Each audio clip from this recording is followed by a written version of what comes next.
সম্প্রতি ইন্টারনেটে ডক্টর নাবিলের একটি ভিডিও আমার নজরে আসে। সেখানে ধর্মীয় বিশ্বাসের সাথে বিজ্ঞানের কিছু গাণিতিক ও মেডিকেল মিল দেখানোর চেষ্টা করা হয়েছে, কিন্তু যৌক্তিক বিশ্লেষণ এবং আধুনিক বিজ্ঞানের মানদণ্ডে সেখানে বেশ কিছু বড় ধরনের তথ্যগত ভুল বা ফ্যাকচুয়াল এরও রয়েছে। চলুন ভিডিওটি দেখে প্রতিটি পয়েন্টের ব্যবচ্ছেদ করি। সেই সুপ্রিম কোর্ট আজ থেকে প্রায় 90 বছর আগে সারা পৃথিবীর সবচেয়ে শ্রেষ্ঠ আইন প্রণেতা হিসাবে মোহাম্মদ সাল্লামকে সম্মানিত করেছেন। তা মোহাম্মদ সাল্লাম যে সারা দুনিয়ার মানব ইতিহাসে যত মানুষজন আইন প্রণয়ন করেছেন তার মধ্যে যে নাম্বার 1 হলেন, এই সম্মাননাটা যে উনি পেয়েছেন, উনি কিসের উপর ভিত্তি করে আইনটা প্রণয়ন করেছেন? যে কেউ আমরা জানি যে উনি মূলত আইনটা প্রণয়ন করেছেন কোরআনের উপর ভিত্তি করে। এখানে একটি সূক্ষ্ম ভুল আছে। 1935 সালে মার্কিন সুপ্রিম কোর্ট ভবনের দেওয়ালে বিশ্বের ইতিহাসের 18 জন গুরুত্বপূর্ণ আইনদাতার মুরাল বা ছবি খোদাই করা হয়। সেখানে নবী মোহাম্মদের সাথে হাম্মুরাবি, মোজেস এবং কনফুসিয়াসের ছবিও আছে। এটি একটি ঐতিহাসিক স্বীকৃতি ছিল ঠিকই, কিন্তু সেখানে তাকে এককভাবে 1 নম্বর বা সর্বশ্রেষ্ঠ হিসাবে কোনো দাপ্তরিক উপাধি দেওয়া হয়নি। তা আমরা যে কোরআন পড়ি, এই কোরআনের মধ্যে কি অলৌকিকত্ব আছে সেটা যদি একটু আগে চিন্তা করি, তারপরে বুঝতে পারবো যে এর মেসেজগুলো আমাদের জীবনে কীরকম কার্যকরী। কোরআনে 44 নম্বর একটা সূরা আছে, সূরা দুখান। এইটার অর্থ হচ্ছে ধোয়া। এই যে ধোয়া, এইটার যত উপাদান আছে তার মধ্যে সবচেয়ে প্রধানতম যে উপাদান, এখানে যে ছেলেরা আছে তারা বলবে প্রধানতম উপাদান কোনটা বলি তো একটু? ধোয়ার প্রধানতম উপাদান কোনটা? Carbon dioxide. ধোয়ার প্রধানতম উপাদান কি? Carbon dioxide. আচ্ছা, আমাকে একটু বলেন তো, কার্বন ডাইঅক্সাইডের আণবিক ভর কত? 44। সূরা দুখান যে সূরাটা আছে এটা কয় নম্বরে আছে কোরআনে? কত কত? 44। তার মানে ধোঁয়া নিয়ে আল্লাহ যখন কথা বলছেন, ধোঁয়ার যে সবচেয়ে প্রধানতম উপাদান কার্বন ডাইঅক্সাইড, সেইটা আণবিক ভর যেমন 44, ঠিক তেমনি করে ওই সূরাটা আল্লাহ কোরআনে সেটও করছেন 44 নম্বরে। এখানে বক্তা বিজ্ঞানকে নিজের মতো করে সাজিয়েছেন। প্রথমত, ধোঁয়া মানে কার্বন ডাইঅক্সাইড নয়। ধোঁয়া হলো বাতাসে ভাসমান কঠিন কণা এবং গ্যাসের মিশ্রণ। কার্বন ডাইঅক্সাইড একটি বর্ণহীন ও অদৃশ্য গ্যাস, যা দিয়ে ধোঁয়া সংজ্ঞায়িত হয় না। দ্বিতীয়ত, কার্বন ডাইঅক্সাইডের সঠিক আণবিক ভর 44.01। শুধু সংখ্যার মিল খুঁজতে গিয়ে ভুল বিজ্ঞানের আশ্রয় নেওয়া হয়েছে, কারণ পর্যায় সারণীর 44 নম্বর মৌল হলো রুথেনিয়াম, যার সাথে ধোঁয়ার কোনো সম্পর্কই নেই। এছাড়া শুধু সূরার নাম্বার 44-এর সাথে মেলাতে গিয়ে দশমিক বাদ দেওয়া এবং ধোঁয়ার ভুল সংজ্ঞা দেওয়াটা কোনোভাবেই বৈজ্ঞানিক নয়। একে বলা হয় কনফার্মেশন বায়াস, অর্থাৎ নিজের বিশ্বাসকে সত্য প্রমাণের জন্য তথ্যকে জোর করে মেলানো। সূরা আল হাদিদ। হাদিদ মানে লোহা। এই সূরার নামেই একটি মৌলের নাম আছে। এখন লোহার পারমাণবিক সংখ্যা কত? 26, কিন্তু কোরআনে সূরা হাদিদের অবস্থান 57 নম্বরে। যদি সূরার নম্বরের সাথে মৌলের সংখ্যার অলৌকিক মিল থাকতই, তবে সূরা হাদিদ 26 নম্বরে থাকার কথা ছিল, কিন্তু তা নেই। বক্তা এখানে 57 নম্বর মৌল নিয়ে কোনো কথা বলবেন না, কারণ এখানে তার লজিক খাটছে না। সূরা রহমান, এইটা কোরআনের কত নাম্বার সূরা কেউ কি জানা আছে? কত? 55। Very nice. কত? 55 নাম্বার সূরা। আর রহমান, এইটার অর্থ হচ্ছে মোস্ট মার্সিফুল। খুব দয়া করছে আল্লাহ আমাদের উপরে। আল্লাহ আমাদের যত দয়া করেছেন তার মধ্যে নাম্বার 1 দয়া, তার মানে যেটার উপর ভিত্তি করে আমরা বেঁচে থাকি। আচ্ছা, যে কাউকে যদি আমি বলি যে আপনাকে আমি 1000 কোটি টাকা দিব, এখনই আপনাকে মরতে হবে, ওই লোকটা কি রাজি হবে, নাকি বলবে যে না ভাই, আমাকে টাকা পয়সা কিছু দিতে হবে না, তুমি আমাকে কিছুদিন বেঁচে থাকার সুযোগ দাও? কোনটাতে মানুষ যাবে? টাকা নেবে নাকি বেঁচে থাকতে যাবে? কোনটা বলতে হবে, কিন্তু আমি কিন্তু এটা কোনটা বেঁচে থাকতে চাই। আচ্ছা, বেঁচে থাকার জন্য আমাদের টাইমের দরকার না? সময়। আল্লাহ মানুষের জন্য যতগুলো রহমত দিয়েছেন তার মধ্যে মোস্ট মার্সিফুল যেটা, সেটা হচ্ছে সময়, টাইম। এইটা সবচেয়ে দামি। টাইমকে যে আমরা মাপি, সময় পরিমাপের সবচেয়ে ক্ষুদ্রতম যে একক, সেটার নাম কি বলেন তো? বলতে হবে তো। কি নাম? কি নাম? Very fine, second. এবার আপনি সেকেন্ডের সংজ্ঞা যদি গুগলে সার্চ করেন অবাক হয়ে যাবেন। সেকেন্ডকে আগে পরিমাপ করা হতো একটা গোটাল দিন, ওইটাকে ৮৬,৪০০ ভাগে ভাগ করা হতো, হওয়ার পরে তার একটা ভাগকে একটা সেকেন্ড বলতো।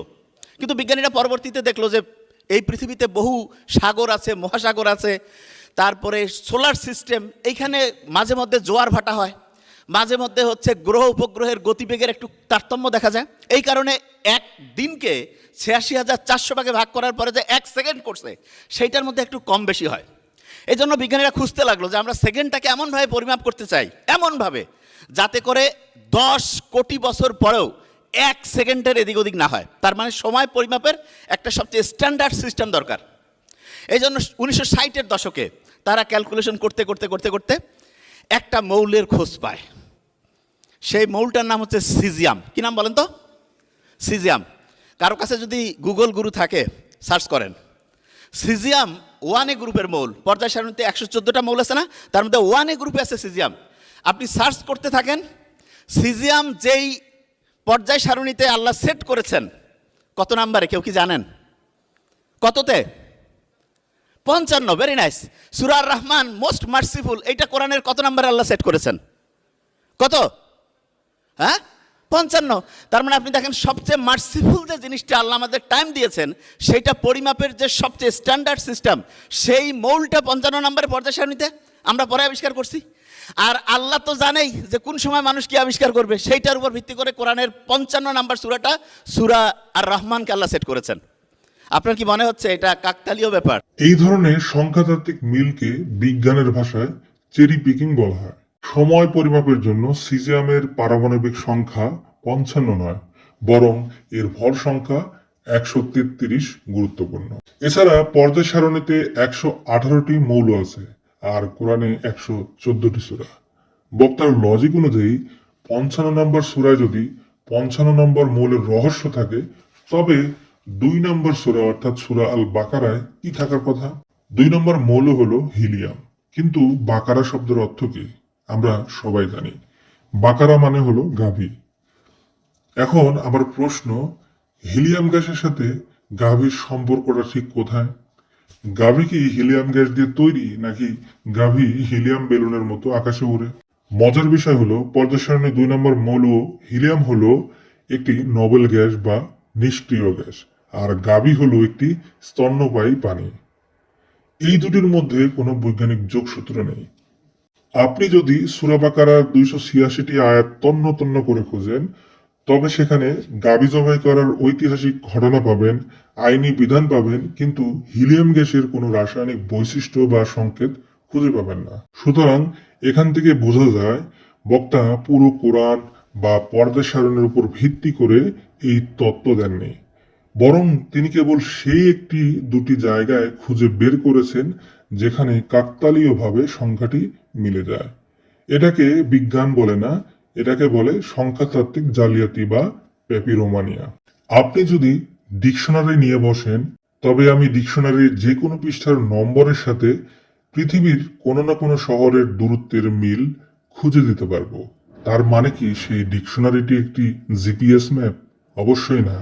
যখন আপনার হাতে ১১৪টি সূরা এবং ১১৮টি মৌল আছে, তখন প্রবাবিলিটি বা সম্ভাবনার অঙ্ক অনুযায়ী ২-৩টি সংখ্যা মিলে যাওয়াটা খুবই সাধারণ একটি ঘটনা।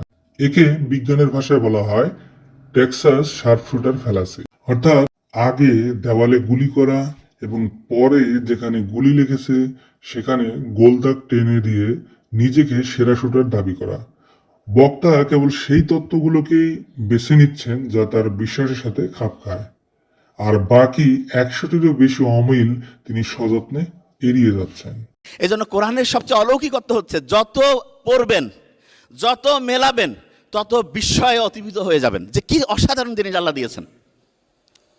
আচ্ছা, কয়েক বছর আগেও একটা জিনিস নিয়ে কন্ট্রোভার্সি ছিল। কন্ট্রোভার্সি বলতে একটা জিনিস নিয়ে একটা খটকা ছিল যে আমরা যখন রাতে ঘুমাই ডান পাশে কাত হয়ে ঘুমাবো না বাম পাশে, এটা নিয়ে একটা বিতর্ক ছিল। এক এক আর্টিকেলে এক এক রকম করে আসতো। কেউ বলতো ডানে কাত হয়ে ঘুমাও, কেউ বলো বায়ে কাত হয়ে ঘুমাও। মুহাম্মদ সাল্লাল্লাহু আলাইহি ওয়াসাল্লাম বলছে যে তুমি ডান কাত হয়ে ঘুমাও, ডান পাশে। বিজ্ঞানীরা এখন দেখছে কেউ যখন ডান পাশে কাত হয়ে ঘুমায় তখন আমাদের যে লিম্ফেটিক সিস্টেম, তার মানে শরীরের যে জায়গায় রক্ত সহজে যাইতে পারে না, সেই লিম্ফেটিক সিস্টেম লিম্ফোসাইটের সহায়তায় বাইরের যত জীবাণু আছে তার সাথে যে ফাইট করার যে ক্যাপাসিটি, যখন আমি ডান পাশে কাত হয়ে ঘুমাই তখন অনেক বেড়ে যায়। এবং ব্রেইনের মধ্যে যে ইনফ্লামেশন, ব্রেইনের যে ইনফেকশন, সেটা কমতে থাকে, ব্রেইন পরিষ্কার হয়। তার মানে বিজ্ঞানীরা এখন দেখতেছে ডান পাশে কাত হওয়া, এই ডান পাশে কাত হয়ে ঘুমানো শুধু মোহাম্মদ সাল্লাল্লাহু আলাইহি ওয়াসাল্লামের সুন্নত তাই না, এইটা হচ্ছে আমাদের রোগ প্রতিরোধ ক্ষমতার সাথে সম্পর্কিত। এরকম যেই জায়গায় আমরা যাব, আপনি অবাক হয়ে যাবেন যে কোরআন হাদিসের প্রত্যেকটা জিনিস আমাদের কল্যাণের জন্য আসছে। এখানে তথ্যটি একদম উল্টো। আমাদের শরীরের লিম্ফ্যাটিক সিস্টেমের প্রধান অংশ হলো থোরাসিক ডাক্ট। এটি শরীরের অধিকাংশ লিম্ফ্যাটিক ফ্লুইড সংগ্রহ করে এবং তা বাম দিকের সাবক্যালভিয়ান ভেনের মাধ্যমে রক্তে ফিরিয়ে দেয়। যেহেতু এই মূল নালীটি বাম দিকে অবস্থিত, তাই বাম পাশে শুলে মহাকর্ষ বলের প্রভাবে ফ্লুইড ড্রেনেজ বা নিষ্কাশন সহজ হয়। আধুনিক লিম্ফ্যাটিক সিস্টেমের উপর করা গবেষণা, বিশেষ করে 2015 সালের পর থেকে আসা তথ্যগুলো বলছে মস্তিষ্ক থেকে বজ্র অপসারণের জন্য বাম পাশে কাত হয়ে ঘুমানো সবচেয়ে কার্যকর। এছাড়াও শরীরের রক্ত সঞ্চালনের জন্য বাম পাশে শোয়াকে সবচেয়ে নিরাপদ মনে করা হয়, বিশেষ করে যাদের হার্টের সমস্যা আছে বা যারা অন্তঃসত্ত্বা। Side benefit your overall health? Well, that's a claim floating around online, but what is the real deal? Well, we're about to find out because our friend and sleep expert, Dr. Raj, is here to get to the bottom of this claim and many of your other sleeping dilemmas. Yep. Welcome back, sir. Thank you so much. Always happy to be here. Always happy to be here. So who's going to benefit from sleeping on your left side? People with heartburn, people with reflux. Why? That stomach is below the esophagus, so that reflux doesn't go there. And I'll tell you one thing, long-standing reflux, as scary as it may be, can cause esophageal cancer. Yuck. ভিডিওটি বিশ্লেষণ করলে দেখা যায় এখানে বিজ্ঞানকে ব্যবহার করা হয়েছে শুধুমাত্র একটি নির্দিষ্ট বিশ্বাসকে বৈধতা দেওয়ার হাতিয়ার হিসাবে, কিন্তু বিজ্ঞান এভাবে কাজ করে না। বিজ্ঞান চলে তথ্য, প্রমাণ এবং প্রতিনিয়ত নিজেকে সংশোধনের মাধ্যমে। কোনো কিছুকে অলৌকিক প্রমাণের নেশায় যখন আমরা বিজ্ঞানের ভুল ব্যাখ্যা দেই কিংবা অপবিজ্ঞান প্রচার করি, তখন আমরা আসলে মানুষের যৌক্তিক চিন্তার ক্ষমতাকেই ক্ষতিগ্রস্ত করি। ধোঁয়া আর কার্বন ডাই অক্সাইডকে গুলিয়ে ফেলা কিংবা সংখ্যাতাত্ত্বিক কাকতালীয়তাকে মহাজাগতিক সত্য বলে চালিয়ে দেওয়াটা বুদ্ধিভিত্তিক সততার পরিচয় দেয় না।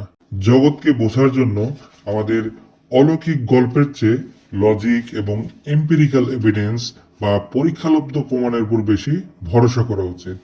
মনে রাখবেন, সত্য কোনো জোড়াতালে দেওয়া ব্যাখ্যার উপর নির্ভর করে না। সত্য স্বয়ং প্রকাশিত এবং তা প্রশ্ন করতে ভয় পায় না।